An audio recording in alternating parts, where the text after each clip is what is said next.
हाँ दोस्तों नमस्कार, मैं राजेश शुक्ला स्टडी विद शुक्ला जी पे आपका फिर से स्वागत करता हूँ।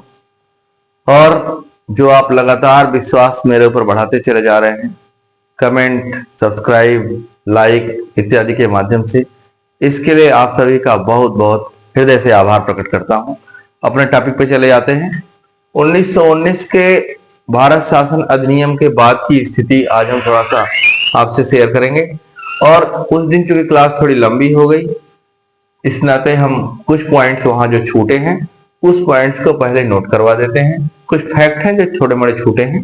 पहला फैक्ट वहां पे 1919 का पहला कि 20 अगस्त 1917 को 1919 के भारत शासन अधिनियम की प्रस्तावना आई। मतलब ये हुआ कि अब ये नया भारत शासन अधिनियम बनेगा 1909 के बाद, तो इसलिए इसको अगस्त प्रस्ताव भी कह लेते हैं। हालांकि आप हिस्ट्री में पढ़ेंगे अगस्त प्रस्ताव 1940 में आया, वो बात की बात है, लेकिन इसे भी अगस्त प्रस्ताव कह लेते हैं, कंफ्यूज मत होइएगा। दूसरा पॉइंट हमने आपको कहा था कि वह भारत शासन अधिनियम 1919 के तहत प्रांतों में द्वैध शासन आया। तो द्वैध शासन मैंने वहां भी बताया था, इसका जन्मदाता जो था वो लायोनील कार्टिस था। ये दो व्यक्ति, इस व्यक्ति को लोग बहुत पूछते हैं और ये बड़ा फैक्ट है, बार बार पूछा जाता है। तीसरा हमने आपको बताया था कि प्रांतों में जो द्वैध शासन जब हुआ तो वहां पे विषयों को दो सूचियों में बांटा गया, जिसको आरक्षित व हस्तांतरित दो सूचियों में बांटा गया। यह जो व्यवस्था की गई, यह एक कमेटी बनी थी, मेस्टन कमेटी। यह भी एक फैक्ट है जिसे आप लोगों को याद रखना, मेस्टन समिति की अनुशंसा पर प्रांतों में विषयों को आरक्षित व हस्तांतरित दो सूचियों में बांटा गया था। चौथा, सारे आप नोट करते चलिएगा, और जो मैं आपसे एक बात बार बार कहता हूं कि आप जो है मेरे क्लासेस को क्रम से देखते चलेंगे तो लाभ ज्यादा मिलेगा आपको। तो क्रम से देखिएगा। अगस्त प्रस्ताव हो गया, प्रांतों में द्वैध शासन हो गया, आरक्षित व हस्तांतरित होगा, मेस्टन समिति हो गई। अब चूंकि ये जो व्यवस्था बनाई गई प्रांतों में द्वैध शासन की, यह बहुत विवादित रही। इस विवाद को दूर करने के लिए मूडी मैन कमेटी बनाई गई। हालांकि वो अपनी कमेटी में अधिकतर अंग्रेजों को ही रखते थे, लेकिन पहली बार इसमें एक भारतीय जिन्ना को शामिल किया गया। इसलिए जिन्ना इंपॉर्टेंट हो जाते हैं कि जिन्ना किस कमेटी में शामिल हुए, मूडी मैन कमेटी में। विवाद को दूर करने के लिए मूडी मैन कमेटी बनाई गई, जिसमें जिन्ना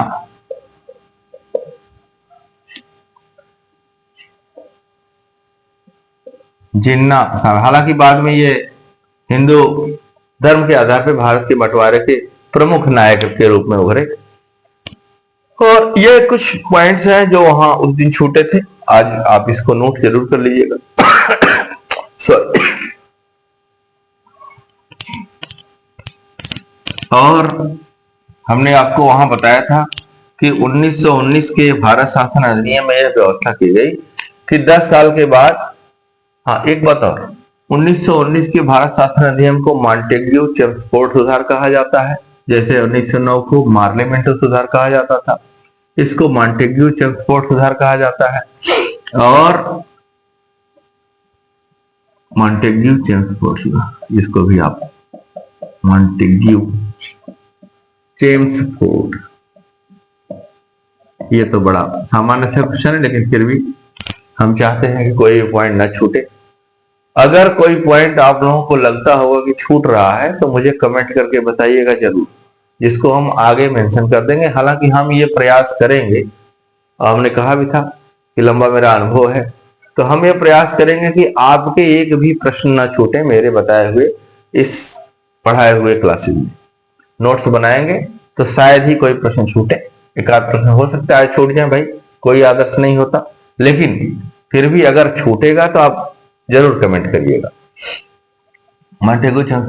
और यहाँ पे एक बात उस दिन हमने आपको कहा था कि 1919 के एक्ट के तहत 1919 में जो एक्ट बना भारत शासन अधिनियम, मैं यहाँ जल्दी में एक्ट लिख ले रहा हूं, वो इसकी सारी बातें 1921 में लागू की गई, 1921 में लागू की गई।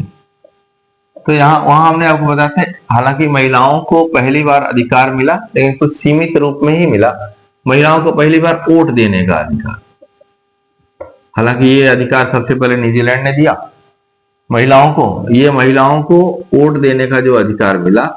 तो आपसे प्रश्न पूछ सकता है किस अधिनियम के तहत पहली बार दिया गया और कब दिया गया। कब जब पूछेगा तो आप 1921 टिक करेंगे, किस अधिनियम के तहत दिया गया तब आप 1919 टिक करेंगे। ये दो बातें आपको ध्यान में रखनी है। जहां जहां परिवर्तन होते हैं क्वेश्चन वहां से आते हैं, इस बात को हम बार बार आपको बताते हैं, इसका ध्यान जरूर दीजिएगा। इसको ध्यान देकर पढ़ेंगे तो तैयारी बिल्कुल बढ़िया होगी। हाँ, अब आते हैं आगे वाले बातों पर। साइमन कमीशन आया। ये कहा गया इस एक्ट भारत शासन अधिनियम में, यह कहा गया कि 10 साल के बाद समीक्षा करने हम जाएंगे। भारत में आके ये लोग समीक्षा करेंगे कि जो उनका उद्देश्य था कि स्थानीय संस्थाओं का विकास कितना हुआ और शिक्षा का विकास कितना हुआ। ये दो बातें, शिक्षा का विकास और स्थानीय संस्थाओं का विकास, ये दो बातें की समीक्षा करने के लिए एक कमीशन बना जिसको साइमन कमीशन कहते हैं। किसकी अध्यक्षता में बना तो ये साइमन उसका अध्यक्ष हुआ करता था। इस नाते इस कमीशन को साइमन कमीशन भी कहा जाता है। ये 7 सदस्यीय था। ये छोटे छोटे फैक्ट हैं जो बार बार पूछे जाते हैं, ध्यान दीजिएगा इन बातों पर। यह 7 सदस्यीय था, अर्थात इसमें 7 सदस्य थे और सभी अंग्रेज थे। अब आप सोचिए जरा, अंग्रेज क्या समीक्षा करेंगे भारत में। आपको हम आगे बढ़ाएंगे तो बताएंगे। भारत में 1652 भाषाएं, न जाने इतनी भाषाएं हैं। अब बताइए, वो अंग्रेजी बोलते हुए आएंगे तो भारत में समीक्षा क्या करेंगे। लेकिन सिर्फ एक लॉलीपॉप समझ लीजिए, सिर्फ जो है ये था कि भारतीयों को किसी तरह जो है उनको ऐसे ही उलझाते रहो, नियम कानून बनाते रहो, अपना काम करते रहो। साइमन कमीशन का भारतीयों ने जबरदस्त विरोध किया और उसका आधार यही था कि इसके सारे सदस्य अंग्रेज थे। तो उसके पीछे तर्क भी यही था कि आप हमारी समीक्षा क्या करेंगे। और लेकिन फिर भी इसने अपनी रिपोर्ट दी। इसका विरोध करते हुए एक व्यक्ति लाला लाजपत राय ये शहीद हुए। ये हालांकि हिस्ट्री का प्रश्न है लेकिन इधर भी पूछा जाता है, तो चूंकि ये इस एक्ट के तहत आया इसलिए ये प्रश्न प्रासंगिक हो जाता है कि लाला लाजपत राय कौन से ऐसे व्यक्ति थे, भारतीय क्रांतिकारी थे, जो साइमन कमीशन का विरोध करते हुए लाठीचार्ज में शहीद हो गए। ये लाला लाजपत राय। और अब जो है, अब आगे बढ़ते हैं। 1919 के बाद आप देखेंगे कि 1935 में भारत शासन नया जो एक्ट बना 1935 में बना। साइमन कमीशन ने भी अपनी रिपोर्ट पेश करी। उनका उद्देश्य था कि सांप्रदायिक इस बात पर वो बहुत जोर करते थे कि सांप्रदायिक व्यवस्था को बढ़ाया जाए। सांप्रदायिक व्यवस्था जो उन्होंने शुरू करी थी, आप याद करेंगे। ये देखिए बहुत इंपॉर्टेंट है, मैं बार बार इस पर दबाव प्रेशर दे रहा हूं। कारण क्या है कि ये सर्वाधिक पूछा जाने वाला फैक्ट है, किसी भी एग्जाम में, छोटे से बड़े सारे एग्जाम में पूछा जाता है।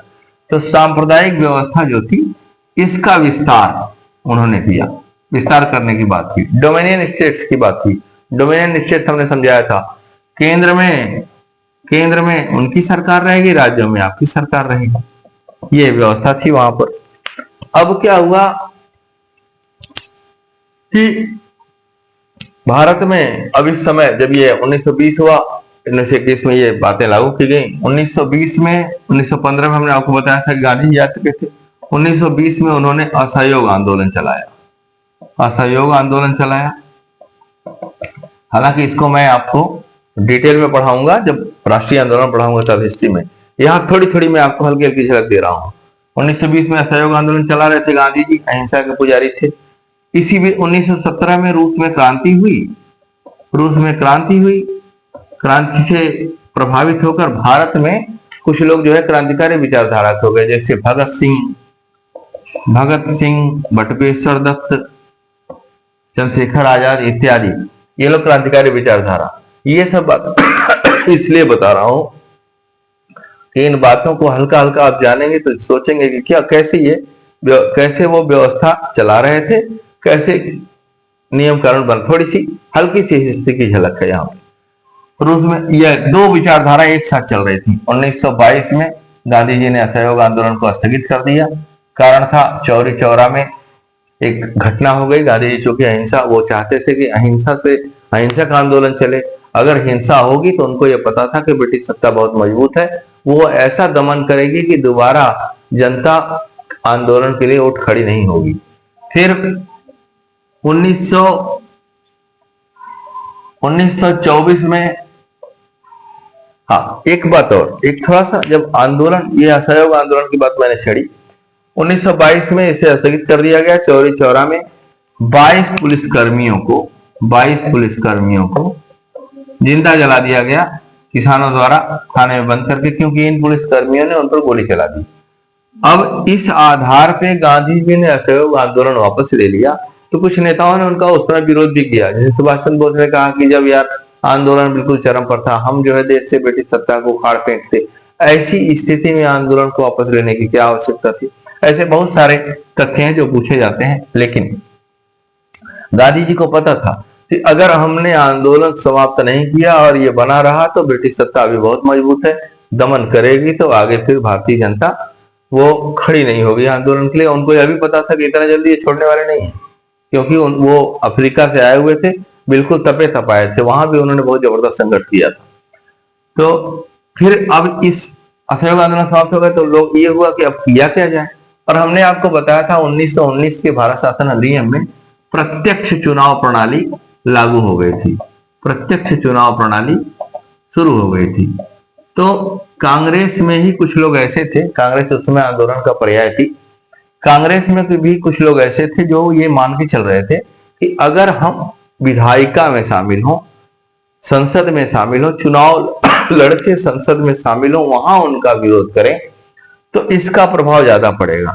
लेकिन गांधी जी ये मानते थे कि अगर हमारे लोग जो है चुनाव लड़के शामिल हो गए तो जनता को, सामान्य जनता उतनी शिक्षित तो थी नहीं, उससे ये लगेगा कि यार ये लोग भी शामिल हो गए उसी सत्ता के साथ, जो सत्ता हमारा भरपूर शोषण कर रही है, तो आंदोलन चलाने में समस्या होगी। लेकिन यहाँ पर गांधी जी का जो कैलकुलेशन था वो उतना बढ़िया, वो फेल हुआ। कुछ लोग इनसे नाराज भी हुए, और वो दो व्यक्ति थे जिनको बार बार पूछा जाता है। एक व्यक्ति हैं CR दास, दूसरे व्यक्ति हैं ML नेहरू। CR दास का नाम है चित्तरंजन दास, और ये मोतीलाल नेहरू को आप जानते हैं, ये जवाहरलाल नेहरू के पिताजी थे। ये दो व्यक्ति मिलकर भारत में इलाहाबाद में इन्होंने स्वराज पार्टी बनाई। ये तथ्य है जो आपको याद रखना है। स्वराज पार्टी बनाई, चुनाव लड़े, संसद में गए, वहां विरोध किया। बाद में गांधी जी भी अपनी, जो पहले तो विरोध किया उन्होंने। अच्छा, यहाँ एक बात और पूछी जाती है, चलिए उसके, और स्वराज पार्टी बनाई। पहले तो इन्होंने विरोध किया, लेकिन जब इनके कार्यों को देखा कि नहीं, वहां जाकर इनको सत्ता का जो, सत्ता के जो मलाई होती है, सत्ता की जो बुराइयां होती हैं, वो इनको पकड़ नहीं पाई, वो इनको छू के भी नहीं आई, और इन्होंने भरपूर विरोध किया।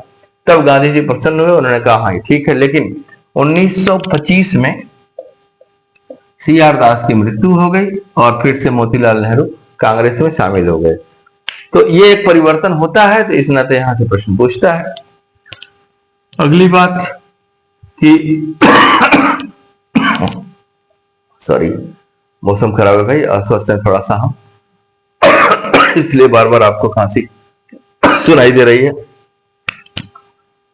1930 में 30-31 में गांधी जी ने सविनय अवज्ञा आंदोलन, 30-31 में गांधी जी ने सविनय अवज्ञा आंदोलन शुरू किया। सविनय अवज्ञा आंदोलन शुरू किया गांधी इरविन समझौता हुआ 1931 में। उस समय यहाँ का वायसराय हुआ करता था इरविन। गांधी इरविन समझौता हुआ। इस समझौते के तहत 3 गोलमेज सम्मेलन होने वाले थे। गांधी जी द्वितीय गोलमेज सम्मेलन में भाग लिए। 3 गोलमेज सम्मेलन हुए। गोलमेज सम्मेलन अर्थात लोगों को यहां से जाना था ब्रिटेन, वहां पे गोल सी मेज थी, एक तरफ बैठता ब्रिटिश प्रधानमंत्री, दूसरी तरफ ये नेता बैठते, उसी को गोलमेज सम्मेलन कहते हैं। 3 गोलमेज सम्मेलन हुए। गांधी जी केवल द्वितीय गोलमेज सम्मेलन में भाग लिए। द्वितीय गोलमेज सम्मेलन, वहां पर इनके साथ महिला के रूप में, यह प्रश्न एक बार पीछे से पूछा गया था, महिला के रूप में एनी बेसेंट गई हुई थी। एनी बेसेंट गई हुई थी। द्वितीय गोलमेज सम्मेलन में गए। हालांकि तीनों गोलमेज सम्मेलन में अंबेडकर और जिन्ना दोनों लोगों ने भाग लिया। द्वितीय गोलमेज सम्मेलन में गए, लेकिन इनकी किसी मांग को उन्होंने स्वीकार नहीं किया, अंग्रेजों ने स्वीकार नहीं किया। गांधी जी वहां से लौटे। उन्होंने यह कहा कि भाई हम आए तो हैं खाली हाथ, लेकिन आपके स्वाभिमान के साथ हमने कोई समझौता नहीं किया है। कुछ लोगों को यह लगा यार गांधी तो हम बड़ी अपेक्षा के साथ गए हुए थे, लेकिन कुछ लेके नहीं आए। हालांकि कुछ लोग, फिर भी गांधी जी का इतना प्रभाव था कि लोग मान गए। अब आगे बढ़ते हैं और हम आपको एक बात और बताते हैं। यहाँ पे हमने आपको बताया था पृथक निर्वाचक मंडल, ये शुरू हुआ था 1909 में, मुसलमानों के लिए शुरू किया गया। उसके बाद 1909 में इसको विस्तारित किया गया, जिसमें सिखों, ईसाइयों, अंग्रेजों, मैंने वहां लिखा है यूरोपियों, सब पर शामिल किया गया। और इसके बाद जो साइमन कमीशन आया तो उसने भी कहा कि इसका विस्तार करना चाहिए। और 1932 में वहां का प्रधानमंत्री था रैमजे मैकडोनाल्ड। इस व्यक्ति ने इस बात को हरिजनों पर भी लागू कर दिया। इनको आप हरिजन कहते हैं, स्पेशली SC ST पर। और उसी समय अम्बेडकर नया नेता हुए थे। ये इनकी मांग थी कि हमें भी, ये समाज में उस समय जो बहुत सारे कुरीतियां थी उसकी वजह से ये बहुत परेशान थे। इनको भी लगता था कि अंग्रेजों से हम ये मांग करेंगे कि हमें अलग देश बना दिया जाए, हमारा अलग व्यवस्था कर दी जाए। वो मांग अंग्रेज मुसलमानों की थी, जो बीज वो बो चुके थे। उनका यह प्रयास था कि भारत को इतनी जातियों में बांट दिया जाए, इतने भागों, जिससे ये कभी एक न हो पाए, और एक नहीं हो पाएंगे तो हम निष्कंटक जीवन भर पीढ़ी दर पीढ़ी यहाँ राज्य करते रहेंगे। असली उद्देश्य यही था। इसलिए उन्होंने क्या किया, ये पृथक निर्वाचक मंडल की व्यवस्था SC ST पर भी लागू कर दी। SC ST पर भी लागू करने की बात लागू करी। गांधी जी ने आमरण अनशन किया। आमरण अनशन का मतलब होता है कि व्यक्ति मरते दम तक, अपने जीवन की आखिरी सांस तक कुछ खाएगा नहीं, पानी पिएगा केवल, और हो सकता है मर भी जाए। आमरण अनशन किया कि नहीं भाई, यह व्यवस्था तो हम लागू ही नहीं। उनको यह पता था अगर यह व्यवस्था लागू हो गई तो भारत खंड खंड हो जाएगा, कभी एक नहीं हो पाएगा, और ये अंग्रेज छोड़ के कभी नहीं जाएंगे, लाख आंदोलन कर लें हम। तो मदन मोहन मालवीय जी के प्रयासों से, गांधी जी मालवीय जी के प्रयास से, करके पूछता है कि किसके प्रयास से यह समझौता हुआ। प्रयास से गांधी और अंबेडकर इनके बीच समझौता हुआ। गांधी और अंबेडकर के बीच समझौता हुआ। इनको ये बोले, गांधी जी ने इनको समझाया गया कि भाई देखिए, एक रहिए, साथ में रहेंगे। और बाद में गांधी जी ने कहा कि भाई ये व्यवस्था यहां मत लागू होने दीजिए, जब भारत आजाद होगा, जब स्वतंत्र होगा,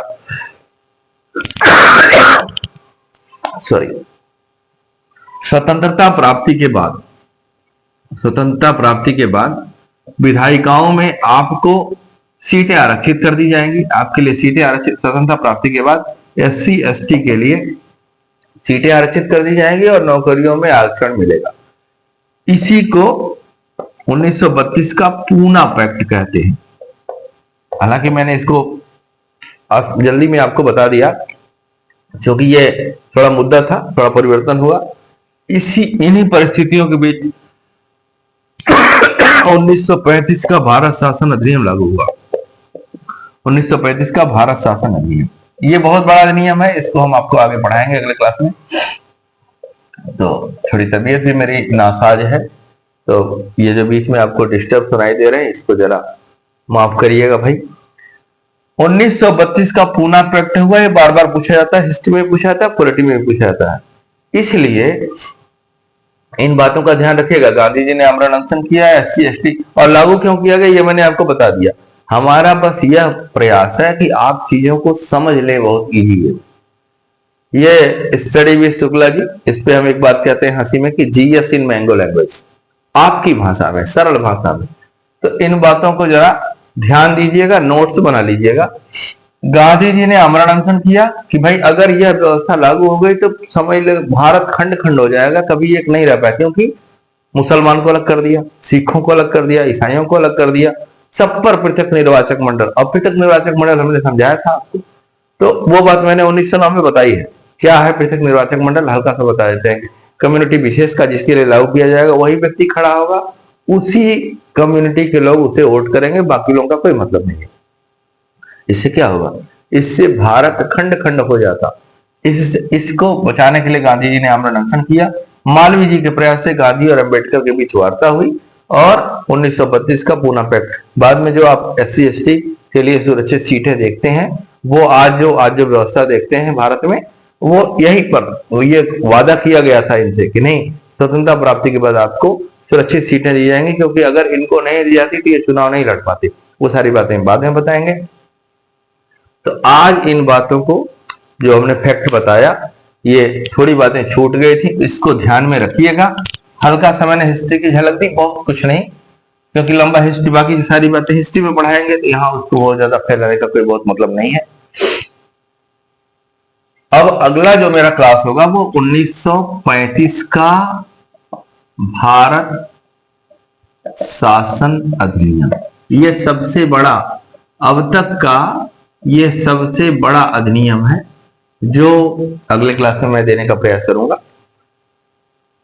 तो अब तक जो हमने पढ़ाया है इसका जरा आप लोग बढ़िया से रिवीजन करिएगा, क्योंकि रिवीजन में बड़ी शक्ति होती है। रिवीजन नहीं करेंगे तो फैक्ट छूटेंगे, भूलेंगे, और कहा जाता है कहावत की हिस्ट्री केमिस्ट्री बड़ी बेवफा, रात को याद करो दिन को सफा। तो ये भाई बहुत टिपिकल बातें हैं, दोहरा लीजिएगा, इसका ध्यान जरूर, बार बार दोहराइएगा, नोट्स बनाइएगा, कई बार पढ़िएगा, रटने का प्रयास बिल्कुल मत करिएगा, आपको बहुत लाभ मिलेगा। आपने हमको ध्यान से सुना, समय दिया, इसके लिए आप लोगों का फिर से आभार व्यक्त करते हैं। और थोड़ा इन बातों को अपने दोस्तों में भी शेयर करिएगा। मेरे चैनल को लाइक शेयर सब्सक्राइब के माध्यम से आप लोग और बढ़ाइए। आप लोगों का बहुत बहुत धन्यवाद, हृदय की अतल गहराइयों से धन्यवाद। Thank you.